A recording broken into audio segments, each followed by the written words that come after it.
في أكلات كده لما تتعمل في البيت بيبقى طعمها أحلى بكتير من المحلات، والفيديو بتاع النهاردة وصفتنا فيه بالظبط. لما بتتعمل بتبقى أحلى وأطعم وألذ من المحلات. هنعمل مع بعض النهاردة الكبدة بالردة مظبوطة وبتتبيلة تحفة. هعمل معاها كمان سلطة لسان العصفور اللي بتتقدم في المطاعم بطريقتين سهلة جدا وبسيطة. يلا بينا على الطريقة والمقادير. هبدأ معاكم أول حاجة بتتبيلة الكبدة. نزلت معلقتين من الخل، عليهم نص كوباية من مية البصل، أنا بخزنها في الفريزر لأي وصفة. معلقتين من عصير الليمون، ملح، كمون، كزبرة، توم مفروم، وكمان رشة صغيرة من القرفة هتشيل أي زفارة، قرن فلفل حامي، وأهم تركة عندي ربع كوباية من اللبن هتخلي الكبدة طرية وطعمها تحفة. شرايح من الكبدة البقري متقطعة رفيع وهنزل بيها في التتبيلة. الكبدة تتساب في الخلطة دي مش اكتر من نص ساعة عشان ما تتهريش معاكم وتبقى مظبوطة.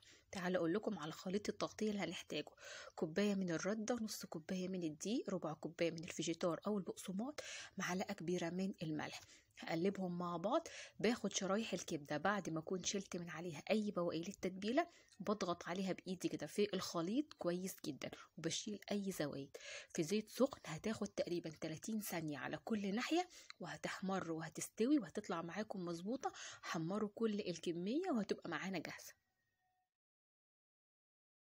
بعد ما نخلص تحمير الكبدة تعالوا نعمل سلطة لسان العصفور اللي بتتقدم في المطاعم واللي مفيش أسهل ولا أبسط منها.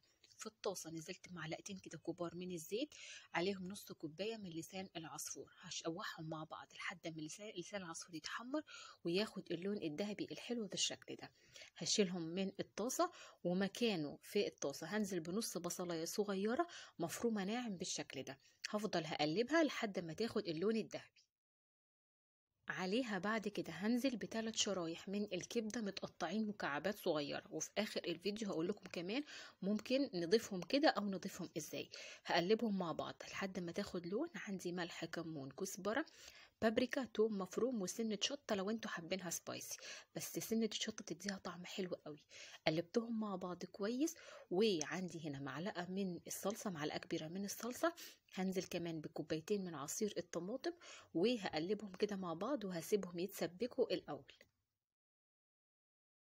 اول ما اتسبكت بالشكل ده هرجع نص كوبايه لسان العصفور اللي احنا حمرناها في الاول على الخلطه دي، وههدي النار وهزود ربع كوبايه بس من الميه. هسيبها على نار هاديه بالكتير 10 دقايق. لسان العصفور هيكون استوى وتشرب من الخلطه الحلوه دي، وهتكون عندي جاهزه بالشكل ده زي ما انتوا شايفين، مفلفل مش معجن، وكمان اتشرب الخلطه واستوى كويس جدا. كده عندي خلاص بقت جاهزه. كمان سندوتشات الكبدة بقت جاهزة. تعالوا بقى نجمع كل حاجة مع بعض. ضيفوها كده زي المطاعم في أطباق صغيرة، معاها العيش البلدي وكمان عصير شرايح الليمون والفلفل الأخضر.